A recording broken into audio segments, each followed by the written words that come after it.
The Apache woman declared, "I'd rather die than be yours." At dawn, the cowboy severed her bindings, and the desert spread forth. With the exception of the deep growl of wind blowing through the canyon, the miles were harsh and interminable, engulfing all sounds. The cowboy, a man with too much past and too little future, rode by himself. Slow, exhausted, but alive, his horse's feet pounded the parched ground in time with his heartbeat. He was aware that peace was a myth because he had witnessed enough bloodshed and treachery. Nevertheless, he continued to ride, pursuing an unidentified object. He discovered the burned-out remnants of a camp just after the sun had risen. The air was still heavy with smoke. Ash and memories colored the sand as he got off and took a close look at the surroundings. At that moment, he noticed her half hidden in the shadows, chained to a post, and bleeding from the cold iron on her wrists.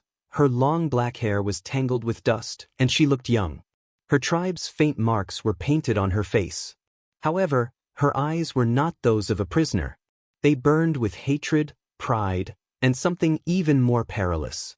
Dignity. The cowboy halted, observing her calm, steady breathing as if she had already come to terms with death. The guys who had abandoned her here had probably long since left, believing she would never be found. His boots crunching on gravel, he approached silently. She didn't recoil. He saw resistance rather than fear when he knelt down and stared into her face. He took a knife from his belt and severed the chain that held her to the post without saying anything. She did not express gratitude to him. She also remained still that he offered water to his horse with a gesture. With accusatory eyes and dry lips, she gazed at him. At last, she picked up the flask, took a few drinks, and looked away. Thirst had no dignity, yet he could tell she detested taking assistance. He didn't say much. He didn't have a lot of words. However, he realized he couldn't simply abandon her as the day heated up and the sands scorched their boots. They spent kilometers traveling in silence. Her silence responded louder each time he attempted to speak. He constructed a fire and offered her food when night fell. She ate without giving him a glance. She was so tired that her hands shook. She never let her eyes fall, though he saw how she continued to gaze at the horizon as if she was waiting for a member of her tribe to emerge from the shadows. However, he was aware of the reality. Nobody was on their way. This is how 2 days went by. Her quiet started to make sense to the cowboy. It wasn't conceit. It was sadness. Her people were gone. Perhaps her family, perhaps more. Her spirit was still alive, but her heart was buried someplace in that burned-out camp. They arrived at an abandoned outpost close to a canyon ridge on the third day. He turned to face her after stopping the horse. He whispered, "You can stay here tonight." She remained silent. She was still reminded of the brutality she had experienced by the cuffs that dangled on her wrists. After hesitating, he moved in closer. With her body rigid and prepared for battle, she retreated a little. "Easy," he said as his hesitant hands reached for the chain. He grasped the metal link and twisted it, but she remained motionless. After a dull click, the lock broke apart. Despite its diminutive size, the sound reverberated like thunder. She glanced at her unbound wrists before turning to face him. Something akin to thankfulness briefly appeared in her eyes. Then it disappeared. For the first time, she straightened her shoulders and spoke.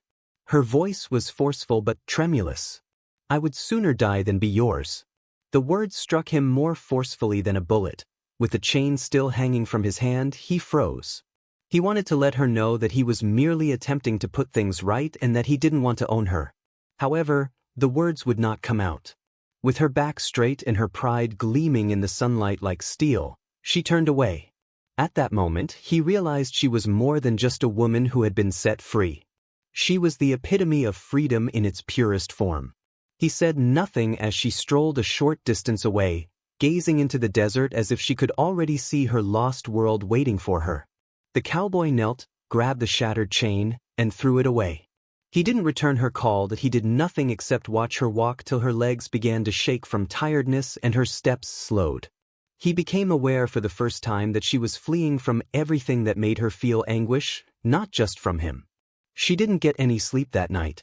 He noticed her silhouette by the dying fire, her eyes reflecting the flames and her hands caressing her wrists. He wanted to reassure her that she was safe, but he sensed that she wasn't interested in safety. She desired her home, her dignity, and her retribution, things that no man could return. That he noticed her give him a fleeting glance as the canyon was illuminated by the first rays of dawn. For a brief while, her expression softened before she turned back to the horizon. Though he was unaware of it at the time, those words, "I'd rather die than be yours," would live on in his memory forever and influence all that came after. The cowboy had made the decision to follow her from a distance by the time the sun rose high once more. He was aware that the land was harsh, but she didn't want his assistance. He saw her, weak but resolute, stagger across the sand. He approached her in silence, carefully lifted her, and gave her water. When she eventually passed out close to a dry riverbed, she lost her strength and attempted to shove him away. Her gaze locked with his. Those same ferocious eyes, but this time they were filled with tiredness rather than hatred. After carrying her to some shade, he waited for her to open her eyes once more. She said her name for the first time when she woke up. "Nellie." Softly he repeated it.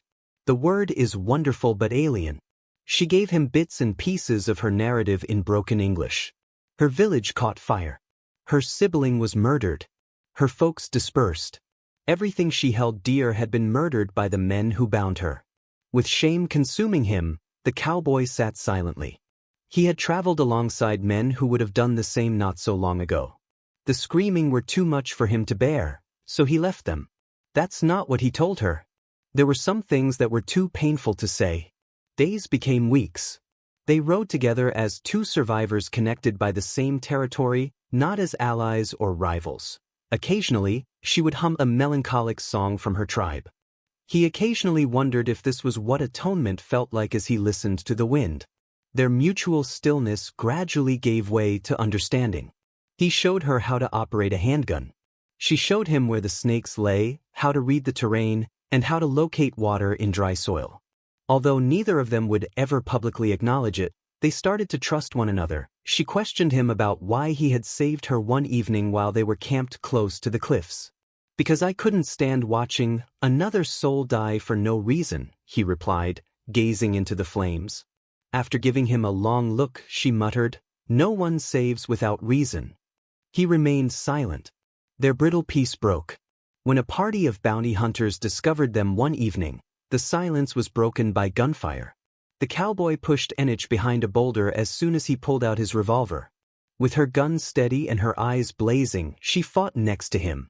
Every shot echoed with wrath and defiance as they battled like two hurricanes colliding.